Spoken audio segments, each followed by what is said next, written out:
Hey everybody, Carl here from Apt, and in this video we're going to show you how to make the most of your built-in sound system on your Sony TV that has acoustic auto calibration available. So that's not on every model, but it's on a lot of them. First things first is you're going to press the little gear icon on your remote, and that's going to bring up the menu here at the bottom. And then we're going to go to Settings, and from here we'll go to Display and Sound and hit our center button on our directional pad. Then we're going to go down to Sound, hit that center button again, and then from here we're going to scroll all the way down to Acoustic Auto Calibration and hit that center button again.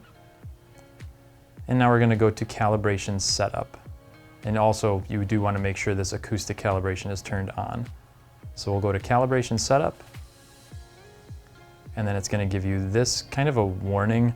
It's going to tell you that it's going to play some sounds that your remote is going to pick up. So you want to be seated in the location where you're normally watching your content from to get this proper to the way it needs to sound while you're sitting there. So it says the directions right here on the screen, and we're going to go ahead and hit the center button to start.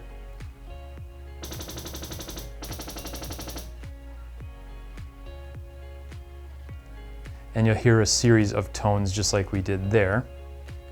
And then you click on Done, and it's all set. And that's all there is to it. So that's going to give you the best sound from your television based on where you're sitting holding that remote. It's a great way to kind of get the most out of your Sony TV. Thanks again for watching, and we will see you in the next one.